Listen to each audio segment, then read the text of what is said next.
여러분 안녕하십니까? 광주 MBC 뉴스투데이 시작합니다. 먼저 오늘의 주요 뉴스입니다. 전국 혁신도시의 생기를 불어넣고 국토 균형 발전이라는 대통령 공약을 실현하기 위해선 공공기관 2차 이전이 시급하다는 주장이 나왔습니다. 해당 행위 논란으로 윤리심판원에 회부된 광주시 의원 10명이 대부분 경징계를 받았습니다. 민주당의 자정 노력에 의문이 제기되고 있습니다. 명절을 앞두고 부모 유골이 사라져버렸다며 조상골 낯이 없다고 억울함을 호소하는 시민의 사연을 취재했습니다. 2025 김대중 평화회의가 목포와 영암 일대에서 사흘 일정으로 열려 민주주의와 평화가 곧 경제라는 김대중 정신을 되새겼습니다.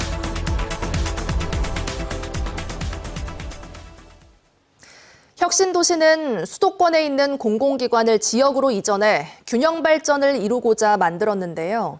하지만 광주 전남을 비롯한 전국의 혁신도시들의 성장이 멈췄다는 지적이 제기되고 있습니다. 혁신도시의 생기를 불어넣고 국토 균형 발전이라는 대통령의 공약을 실현하기 위해선 무엇보다 공공기관 2차 이전이 시급해 보입니다. 보도에 김초롱 기자입니다. 전문가 등으로 구성된 민간 연구기관인 혁신도시 정책연구원이 기존 혁신도시에 공공기관을 추가 이전해달라고 정부에 요구했습니다. 공공기관 2차 이전으로 균형 발전의 숨통을 되살려라! 되살려라! 되살려라! 지난 2019년까지 공공기관 150여 곳이 전국 10개 혁신도시로 이전을 모두 마쳤지만 인구 유입은 전체 25만 명에 그치는 등 사실상 발전은 멈춘 상태입니다. 이대로라면 도시 고립은 가속화되고 지역 균형 발전은 기대할 수 없다는 우려가 나옵니다. 균형 발전의 심장은 바로 혁신 도시입니다. 그러나 첫 삽을 뜬 지 20년이 다 되어가는 지금 우리의 평가는 총체적 위기입니다. 연구원은 전국 혁신도시의 상생지수가 이를 뒷받침한다고 주장했습니다. 혁신도시의 상생지수는 상생이라는 관점에서 혁신도시를 평가한 지수를 말합니다. 세 가지 부문이 있는데요. 먼저 경제와 인구 등 성장 부문이 200점, 주거와 교통, 의료 등 활력 부문이 300점, 지자체 기관 등의 협력 부분이 500점으로 모두 1000점 만점입니다. 이에 따른 등급도 매겨집니다. 경제 분야의 전문가 등이 참여해 각종 국가 통계를 바탕으로 평가한 지표입니다. 광주 전남 공동혁신도시의 경우 3개 항목에서 681점을 받아 B등급으로 평가됐습니다. 나머지 9개 혁신도시는 모두 C등급 이하입니다. 상위 점수인 S와 A등급을 받은 혁신도시는 단 한 곳도 없는 현실입니다. 이는 기관 유치만으로 지속 가능한 발전이 불가능하며 지자체와 이전 기관 간 협력이 사실상 작동하고 하지 않고 있음을 보여주는 뼈아픈 성적표입니다. 혁신도시 정책연구원은 해법으로 각 혁신도시의 연관기관을 밀집시켜 상승 효과를 내기 위한 공공기관 2차 이전과 함께 혁신도시 전담기구 신설, 과감한 재정 투입 등을 정부에 요구했습니다. 또 혁신도시 정주 여건 개선 노력 등 관련 지자체의 적극적인 투자가 필요하다는 점도 함께 지적했습니다. MBC 뉴스 김초롱입니다. 오늘 출근길 세찬 가을비가 지나고 있습니다. 현재 레이더 영상 보시면 광주와 전남 대부분 지역에서 비가 내리고 있고요. 강한 비가 내리는 곳은 시간당 10에서 20mm 안팎의 빗줄기가 이어지고 있습니다. 오늘 오전 중에 이렇게 세찬 비가 내릴 가능성이 높습니다. 비로 인한 피해가 없도록 각별히 주의하시길 바라겠습니다. 지금 내리는 비는 오후까지도 이어지겠습니다. 오늘 광주와 전남에 20에서 60mm, 많은 곳은 80mm 이상의 비가 더 내리겠고요. 비는 밤사이 잠시 멎었다가 내일 또다시 시작되겠습니다. 내일도 우리 지역에 5에서 20mm가량의 비가 더 내릴 것으로 보입니다. 오늘 출근길 기온은 22도 안팎으로 어제보다 2도가량 높게 시작했는데요. 한낮 기온은 27도에 그치면서 낮 최고 기온은 어제보다 2도가량 낮겠습니다. 날씨 정보였습니다. 해당 행위 논란으로 윤리심판원에 회부된 더불어민주당 소속 광주시 의원 10명이 대부분 경징계를 받았습니다. 따라서 내년 지방선거 공천 과정에서 불이익을 받진 않을 것으로 보이는데요. 논란과 파행을 거듭해온 광주시 의회를 바라보는 시선이 곱지 않습니다. 송정근 기자가 취재했습니다. 광주시의회 4기 예산결산특별위원회 구성 과정에서 해당 행위 논란을 빚어 윤리심판원에 회부된 더불어민주당 소속 광주시의원 10명 중 9명에 대한 징계가 확정됐습니다. 지난 7월 말 윤리심판원에 회부된 이후 2달 만에 징계가 확정된 겁니다. 윤리심판원은 이번 달 초 의원들의 소명을 청취했지만 결론을 내리지 못하다 지난 22일 회의에서 징계 수위를 최종 결정했습니다. 윤리심판원 위원들은 이들에 대해 당직 자격정지 12개월을 포함해 당직 자격정지 6개월, 당직 자격정지 1개월, 서명경고, 기각 등을 의결했습니다.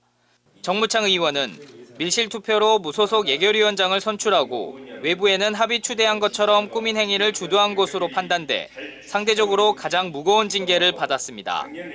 민주당 징계는 제명, 당원 자격정지, 당직 자격정지, 경고로 나뉘는데 당직 자격정지는 일정 기간 동안 당내 직책이나 역할을 수행할 수 없습니다. 당직 자격정지 이하는 당원 자격정지와는 달리 공천을 받는 데에 불이익을 받는 징계에 해당하지 않아 경징계로 분류됩니다. 다만 내년 지방선거 공천 과정에서 도의적 책임과 정치적 부담은 피하기 어려울 것으로 보입니다. 시민사회단체는 그동안 9대 의회가 예결위 논란뿐만 아니라 운영이 파행, 부적절한 조례 개정 등 비정상적인 모습을 보였던 만큼 민주당이 자정하려는 노력을 더 보여야 한다고 강조했습니다. 여러 문제가 되게 짧은 시간에 많이 있었거든요. 그래서 그걸 본다면은 제10대 의회 운영에 대한 그 메시지를 강하게 좀 주는 차원에서라도 이번에 징계나 이런 과정들이 좀 더 강하게. 민주당 광주시당은 조만간 해당 의원들에게 징계 결과를 서면으로 통보할 예정이며 윤리심판원 결정문을 수령한 시의원들은 일주일 이내에 중앙당 윤리심판원에 재심을 청구할 수 있습니다. MBC 뉴스 송정근입니다. 부모와 조부모의 유골을 화장했는데 유골함에 흙이 섞여 있었다는 제보가 들어왔습니다. 경찰은 감정조차 하지 않고 무혐의 처분을 내렸다는데요. 당사자는 명절을 앞두고 부모 유골이 사라져버렸다며 조상불다치 없다고 억울함을 호소하고 있습니다. 무슨 사연인지 천홍희 기자가 취재했습니다. 광주에 사는 임성환 씨는 화순에 있는 부모와 조부모의 묘를 옮기기 위해 장례업을 하는 가까운 친척에게 화장을 부탁했습니다. 화장을 마치고 받은 유골함을 묻기 전 마지막으로 유골함을 열어본 임 씨는 깜짝 놀랐습니다. 유골함의 3분의 2가 흙으로 보이는 물질들로 채워져 있었기 때문입니다. 저희 어머니 아버지는 완전히 흙입니다. 같은데. 죽을 심정입니다 지금. 아무 생각도 안 됩니다 지금. 임 씨는 유골함에 든 것이 흙인지 흙이 맞다면 유골은 어디로 사라진 것인지 수사해달라며 해당 친척을 유골 은닉 혐의로 경찰에 고소했습니다. 2달간의 수사 끝에 화순경찰은 해당 혐의에 대해 무혐의 처분을 내렸습니다. 유골을 은닉해서 얻을 이익이 없고 유골함에 든 물질이 흙이라는 것은 고소인의 주장일 뿐이라는 겁니다. 하지만 유골함에 든 게 무엇인지 확인할 감정조차 진행하지 않고 수사를 종결시키다 보니 임 씨는 수사 결과를 받아들이지 못하고 있습니다. 국가수 의뢰 비용은 제가 부담한다고 하고 내가 국가수 이야기를 하니까 자기들 속아니까 자기들이 판단해서 하는 것이라고 단호히 잘라버리더라고요.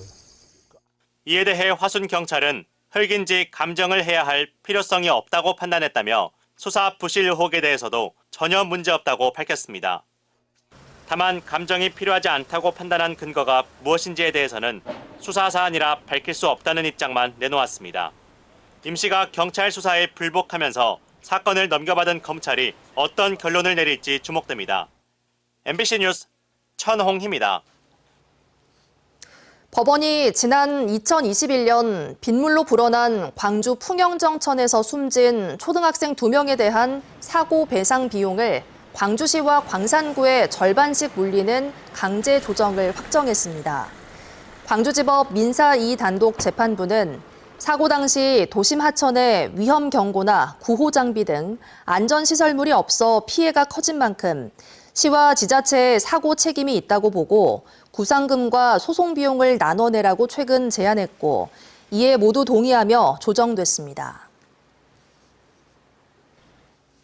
광주시 약사회가 광산구 수완동 창고형 약국의 사업자와 제약사, 도매상 등을 약사법 위반 혐의로 경찰에 고발했습니다. 정식 약국 개설 등록을 마치지 않은 상태에서 의약품을 공급하고 구매한 혐의입니다.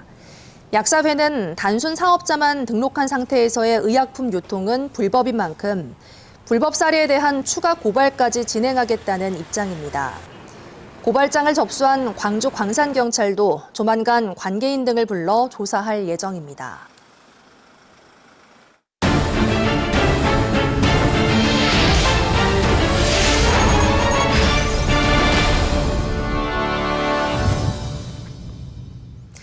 (2025) 김대중 평화회의가 사흘 일정으로 목포와 영암 일대에서 열리고 있습니다. 행사에 참석한 국내외 석학들은 기적과도 같은 한국 경제의 중심에 김대중 전 대통령이 있음을 인정했습니다. 김윤 기자의 보도입니다. 올해로 세 번째를 맞은 김대중 평화회의의 기조연설자는 지난해 노벨 경제학상을 받은 제임스 로빈슨 시카고대학 교수. 분단된 두 체제인 남한의 번영과 북한의 빈곤 원인을 제도의 문제로 보고 포용적인 정치와 민주적 경제 제도의 필요성을 역설해 노벨상을 수상했습니다.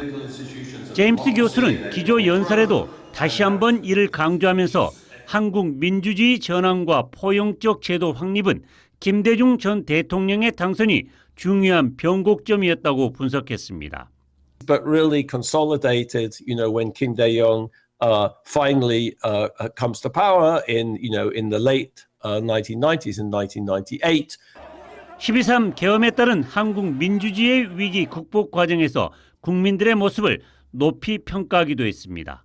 That's the people. That's the determination of the people to fight for an open and inclusive society. That's what they created. 제임스 교수의 기조 연설로 막이 오른 2025 김대중 평화회의는 오는 26일까지 국내 석학들이 참여해 세계와 한반도 평화, 지구촌 상생, 인공지능과 평화 등 다양한 주제로 열립니다. 세계적으로 갈등이 깊어지고 서로 대립과 반목이 늘어나는 이런 국면에서 김대중 평화회의는 상생 평화의 마중물, 뜻깊은 전환점이 될 것으로 생각합니다. 목포 평화광장에서는 평화 콘서트 등 문화 행사도 함께 열려 평화의 기쁨을 나누게 됩니다. 민주주의와 평화가 곧 경제라는 김대중 정신의 세계화를 위해 열리는 김대중 평화회의. 올해까지는 전남도와 목포시, 신안군 등 지자체가 참여해 열리고 있지만 김대중 정신의 세계화를 위해서는 이재명 정부의 적극적인 참여도 필요하다는 목소리가 나오고 있습니다. MBC 뉴스 김윤입니다. 고 김대중 전 대통령의 차남인 김홍업 김대중 평화센터 이사장이 어제 별세했습니다. 목포에서 태어난 고인은 아버지 김 전 대통령의 정치적인 동반자로서 또 탁월한 선거 전략가로 활약해왔습니다. 허연주 기자가 보도합니다. 지난 1950년 목포에서 고 김대중 전 대통령의 차남으로 태어난 김홍업 김대중 평화센터 이사장. 지난 2007년 무안신안 선거구 재보궐선거에 출마해 제17대 국회의원을 지냈습니다. 이 땅의 모든 민주평화 세력이 다시 하나로 통합하라는 뜻으로 알고 이를 실천하기 위해 모든 힘을 다하겠습니다. 이듬해 18대 총선에는 무소속으로 출마하면서 이희호 여사가 직접 지역을 돌며 지원 유세에 나서기도 했습니다. 당 대표가 김홍업 후보에게 공천을 주겠다고 몇 번이고 약속을 했습니다. 공천을 주지 않기 때문에 할 수 없이 무소속으로 나올 수밖에 없었습니다. 이후 스스로의 정치 생활을 접고 아버지의 정신과 유산을 계승하는 데 전념해온 김홍업 이사장. 이희호 여사까지 서거한 뒤에는 김대중 평화센터 이사장직을 물려받아 김 전 대통령의 평화와 인권, 화해 협력 정신을 국내외에 알리는 데 온 힘을 쏟았습니다. 평화의 미소로 인류와 지구를 살리는 평화의 여정을 함께 해주시기 바랍니다. 김대중 평화센터는 고인이 향년 75세를 일기로 별세한 소식을 전하면서 김대중 전 대통령의 곁을 지키며 대한민국 민주화 운동의 중심에서 묵묵히 헌신해온 숨은 공로자라고 평가했습니다. 특히 1997년 대통령 선거에서 탁월한 선거 전략가로 활약하며 정권 교체를 이끈 주역이었음을 강조했습니다. 고 김홍업 이사장의 빈소는 서울 연세대 세브란스 병원에 마련된 가운데 장례는 가족장으로 치러지며 김대중 평화센터와 김대중 재단이 주관합니다. MBC 뉴스 허연주입니다. 무등산 등 광주의 주요 등산로에서 플라스틱 섬유가 섞인 야자 매트가 다량 발견돼 환경단체가 대책 마련을 촉구했습니다. 광주 환경운동연합은 무등산 국립공원과 어등산, 금당산 등 주요 둘레길과 산책로 6곳에서 나일론 같은 합성 섬유를 혼합해 만든 것으로 보이는 가짜 야자 매트를 확인했다며 즉시 철거와 전수조사가 필요하다고 밝혔습니다. 환경단체는 야자 매트는 코코넛 껍질로 만들어져 자연 분해되는 친환경 소재로 알려졌지만 비용 절감과 내구성 등을 이유로 플라스틱 섬유가 섞인 제품이 설치됐을 것으로 보고 있습니다. 지역 특화형 우수인재 비자, F2R 활성화로 외국인 우수인재가 지역사회에 안정적으로 정착할 수 있는 환경이 조성돼야 한다는 논의가 진행됐습니다. 법무부 광주 출입국 외국인 사무소와 전라남도는 어제 정책 원탁회의를 열고 저출산과 고령화, 수도권 집중에 따른 지역 소멸 위기 극복 방안으로 외국인 우수인재 지역 정착 지원을 확대해야 한다는 데 의견을 모았습니다. 두 기관은 외국인 우수인재에게 주거와 의료, 문화 서비스 등을 제공해 이들이 지역사회에서 경제적, 사회적 주체로 활동할 수 있도록 맞춤형 정책을 발굴해 관계기관 등에 제안하기로 했습니다.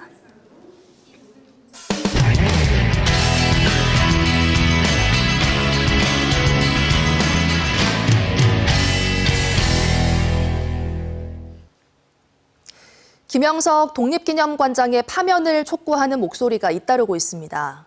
정부의 결단을 촉구하는 시위는 서울까지 확산될 예정이고 국회에서는 역사 왜곡 기관장을 제도적으로 막을 수 있는 특별법 제정 요구도 나오고 있습니다. 대전문화방송 이교선 기자의 보도입니다. 역사 왜곡 친일 인사 김영석은 사퇴하라! 정부 세종청사 국가보훈부 앞에서 독립운동가 후손과 시민단체가 김영석 독립기념관장의 파면을 촉구했습니다. 보훈부의 특정감사가 진행 중이지만 점거 농성이 35일째로 치닫는다며 추석 전 해결을 요구했습니다.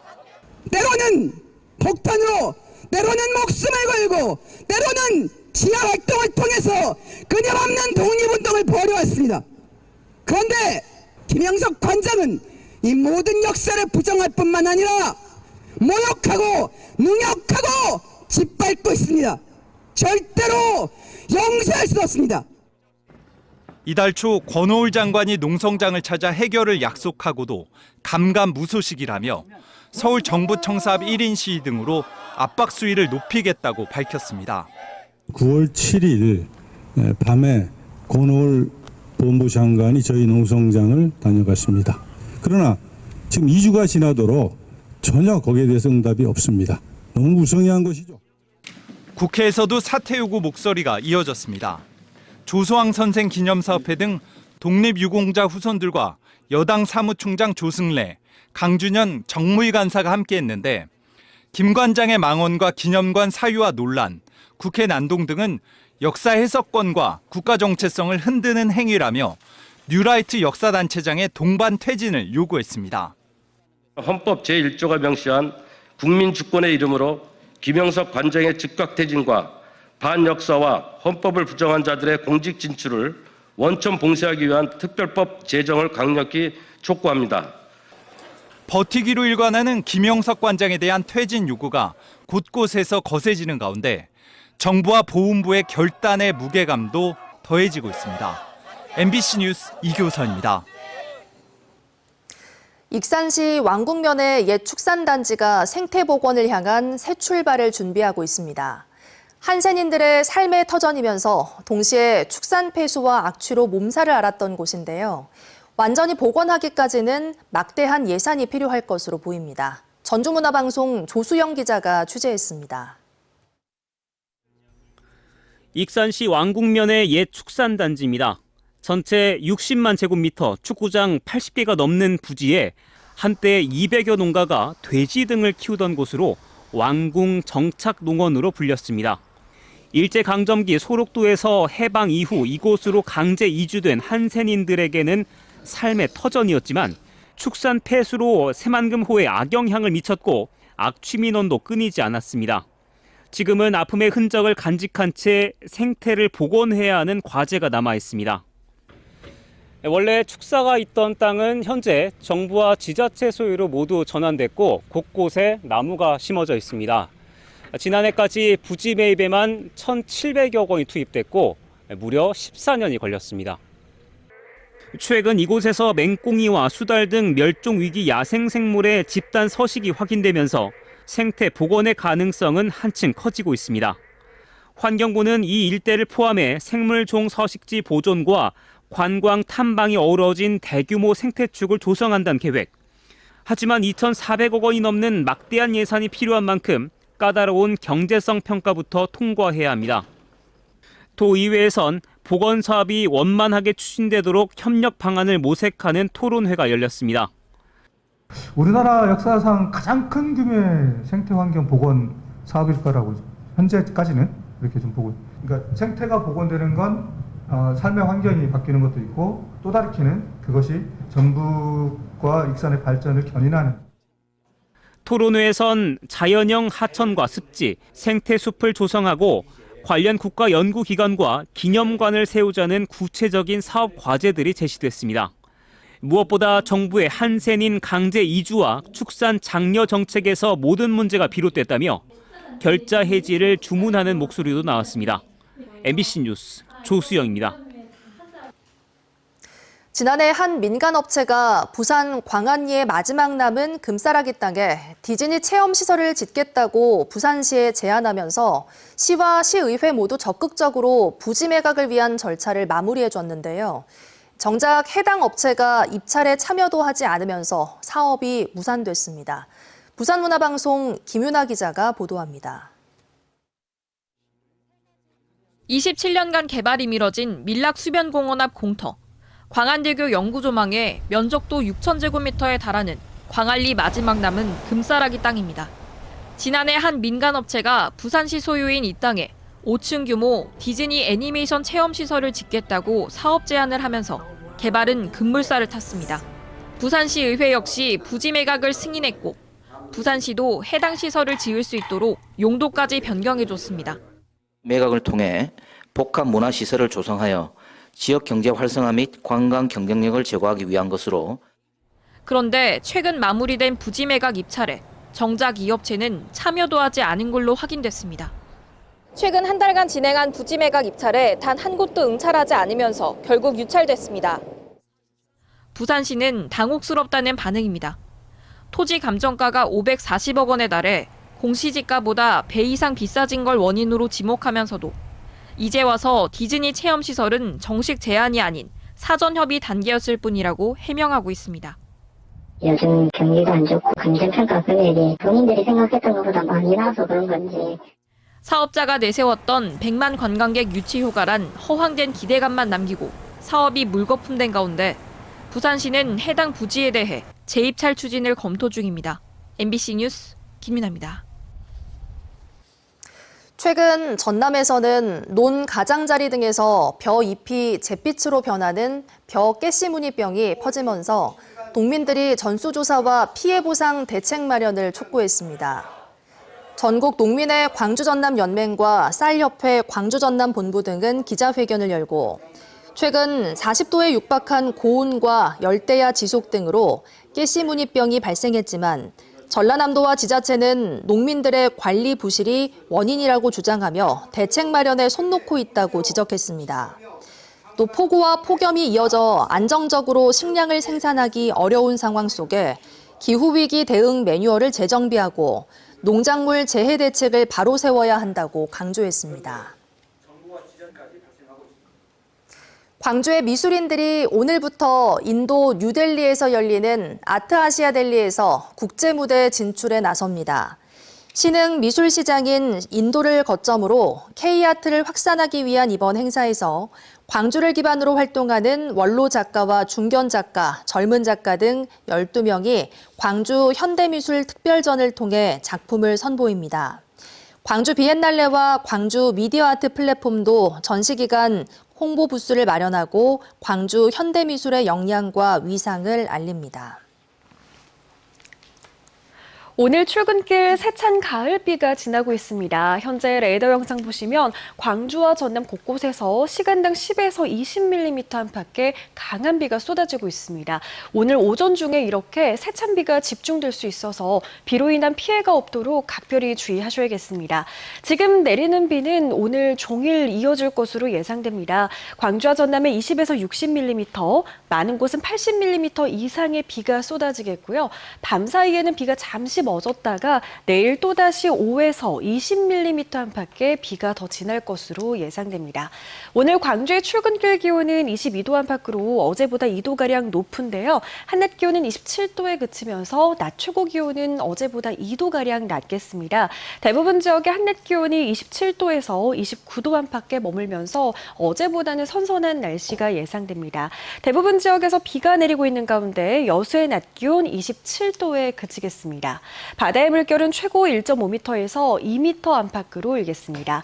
당분간 흐리고 비가 내리는 날이 많겠고요. 기온은 점차 더 내림세를 보이겠습니다. 날씨 정보였습니다. 이상으로 뉴스 마칩니다. 함께해 주신 여러분 고맙습니다. 언제 어디서나 내 손 안의 뉴스. 광주 MBC 뉴스 유튜브 구독으로 함께하세요.